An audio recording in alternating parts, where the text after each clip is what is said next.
Hey guys, welcome to the last Cloudia video, and we're going to be looking at the popularity poll winner, Megius, who's already here despite, the poll was won like not that long ago, and they're already making him, and the original Megius was still useful, so I just don't really see a reason to put him out already, unless they didn't have anything else to put out in the specific time frame. Because most people are predicting that there's going to be a collaboration next, so I guess this is just something to look at before a collaboration, which could be hit or miss, whatever it may be. So he is a samurai now. Remember, he is a poll winner, so they had to make something, I guess. And so instead of light, he's fire this time, which is fine because at least he's not two lights. And there's nothing special about any of this, but he's actually really unique. He has some highlights here, so of course I'm not... the damage caps, he has a lot of damage caps. Okay. So when you use the skill, you can't be interrupted by most attacks, and then you nullify defense piercing effects. And then damage taken during skill attacks is... you're taking a lot less damage while you're doing your skill attacks. So you're really incentivized to really focus on skills, just like Kyle. The anniversary Kyle is almost... it feels like there are some differences, but it really feels like this is like Fire Kyle, the new one. Because he has a lot of things that are similar, but there's a lot of things that are different. In fact, he has something really good in his skills, which we'll be looking at. And so he has some nullify enemy evade effect, which I don't know if that even comes up as anything, but apparently it does. I've never had that situation, but I guess it is a thing.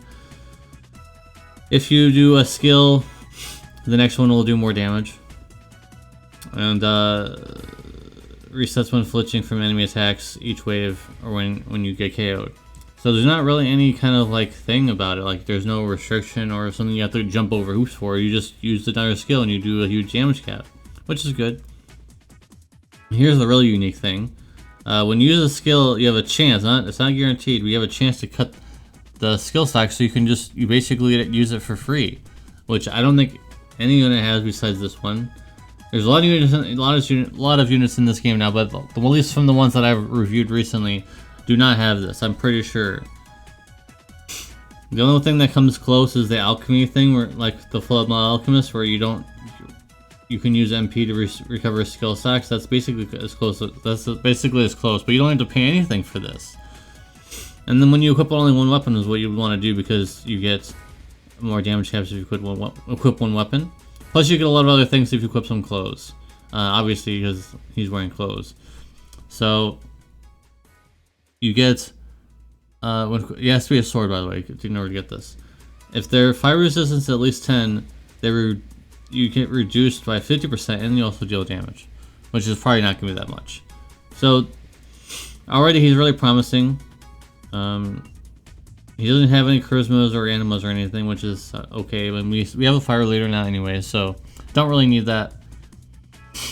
Fire attack damage, special damage 50%. Is this special anything special? It's funny.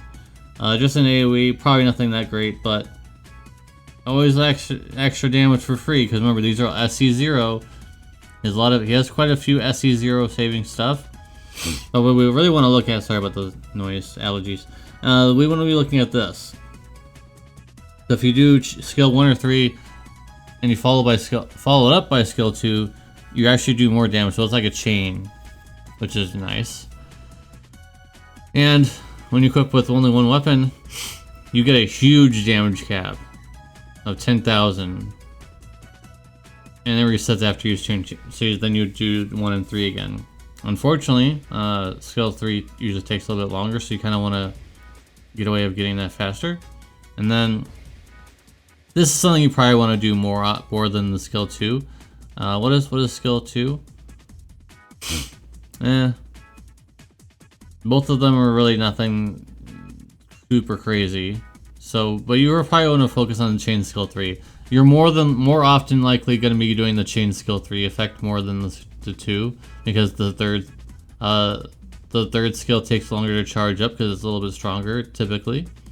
So he's actually really good, I think. He has this, which is insane, for free. Sword and also clothes equipped on 100% strength, and also close defense and minus 50%. And then you get a huge skill damage cap at 15k. So, also chance for special to deal critical damage, which is crazy. I think he is good. Is he premium best damage dealer? I don't think so. I think Kyle still has that spot because remember he has the Oversoul. He does not have anything. This guy does not have anything like that. So really, all your main damages are going to come down to this chain stuff. So I don't know if he can. I don't think he competes with Kyle. I can just see right away. I mean, maybe he can come close if you have him maxed out. If you have a lot of good stuff, and on a good fire team with the fire leader, who is, I'll show you. If you do not have this character, then you may not even bother. And as you can see, I'm still working on that. But I believe she's actually on a ban right now. Yeah, she's actually. So this is as much of a hint as you can possibly get. This is basically telling you if you don't have her, then it's gonna be a lot harder to make this guy work. So I'm going to do 2 scores here, one with her and one without her. When with her, he's obviously going to be your main damage dealer. Obviously top tier for fire. I would say 8.5 out of 10 if you have her. If you do not have her, because remember she has something to help him out. All allies skill and special damage 20% and also 2k damage cap. And I believe that it gets increased just depending on how many allies you have for fire, I believe. So, yeah. Without her, I think this guy's like a 7. And you could say that with almost every character at this point that are not under any kind of elemental charismas, their value drops a little bit because you need those charismas nowadays to do a lot more damage. So, I think it's fair to put 2 scores. Now let's look at the arc, which I wasn't really that impressed, and the art is like really weird, but and for some reason this is an axe, and it's a thunder axe, so it's not even fire at least. So almost the reward is completely unrelated, but the trait is decent for an SSR arc. Remember, this is not a UR, so it's a little bit easier to get. He gets a buff when defeating an enemy. Damage when you have skill juice 35%, that's quite good. And then when you defeat an enemy via skill, which you most likely will be doing, you get an SC, you get 1 stock. The rest doesn't really matter for PvE. Alright, so when close to death, skill damage 20%, and that's only 2 SC costs. This might actually be decent. You don't really want to be close to death, but I mean that's if you want to live on the edge, I guess you do that. There isn't anything in here that's super crazy. Obviously, a skill breakthrough, skill 1 breakthrough 2 for 4 SC, which is a steal by the way. You get a 4k damage cap with your skill 1 if you equip one on what weapon is, and you're gonna do that. So that's the highlight. I don't know. The arc gets like a 6. It's fine. It's fine. It's not great. It's decent, but you're not chasing it. If you get it while you get him, then that's good enough. Okay, now that the review is over, as always, we're going to be looking at the paid equipment here. So what do we got? We looked at the wrong shop apparently. This is the shop we want. And he has 2 weapons. So we're going to go ahead and do that. Pretty good attack, or strength. Attack, strength, whatever. Equipped with only 1 weapon, of course, shows what you're going to do. Fire skill and social damage 30%, damage cam 5k.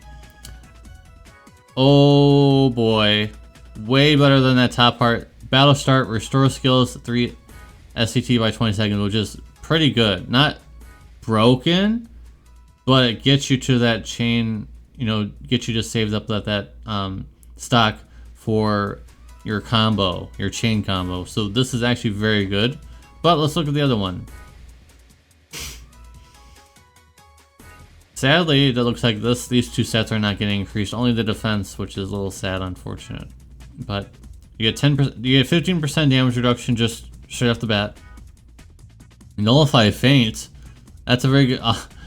I wonder why they do that. A combination of his trait and then this. So now you don't have to worry about losing that thing that he has if you faint. Crazy how that works out.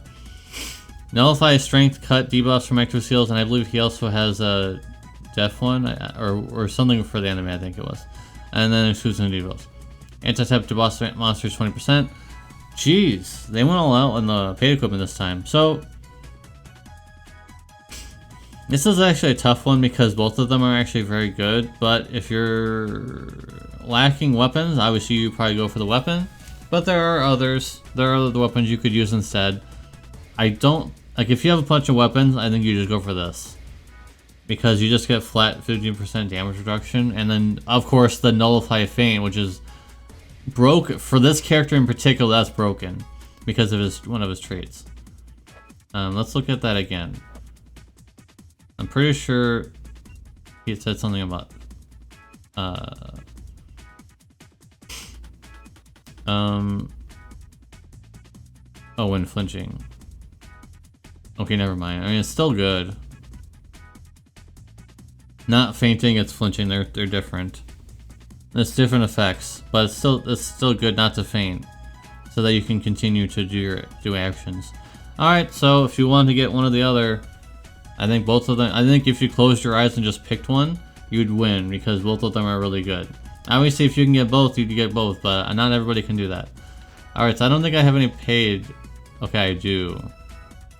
I want to do like maybe one or two spins for him. Maybe if I can get lucky. We need some better music though. Yeah, let's go. All right, are we gonna get him on the first pull? Maybe. I don't have a lot of gems, so I don't really want to do too much, and I can live without him, but I'm just gonna do it for the video, guys. So it's actually a very long video. I went really in depth with this guy because I thought he was actually pretty interesting. We are getting a red, but unfortunately that's the arc one. So if we get the arc, whatever. I mean, or we're getting something new. But we got the arc on the first pull instead of the unit. I prefer the unit. This arc is okay, like I said, but it's nothing game breaking. You're not chasing this, you're chasing the character. So I could try this, but the chances of me actually getting him from like, this is like such small pulls. There's like 2, 3, you know. So we're probably not gonna get anything from these, but I maybe. It's possible, maybe. Remember, fake outs are possible now, so this is the last one I can do for this. So we're just gonna go ahead and get past these because I didn't think I was gonna get anything. I didn't think anything was gonna happen. Unfortunate. So we'll do one or two more, but I don't really want to go past that. We did get the arc, which is it's another arc to at least to use in my arsenal. I would have preferred the character, of course, because like I said, the arc is just okay. Here's 2 reds, and one of them, okay, both of them are not good. All right, final pull. We're gonna do 3. I don't want to fall into temptation because I already spent. That's 9,000 now. Oh, wow, we're not even getting anything. Oh, we did, but it was something I already had anyways. Anyways, that's gonna be it for the video. Did not get him, got the arc instead, sad. So it looks like that, I don't know. It is what it is. Alright guys, thank you guys very much for watching, appreciate ya. And I'll see ya in the very next video. Let me know if you pulled. Peace.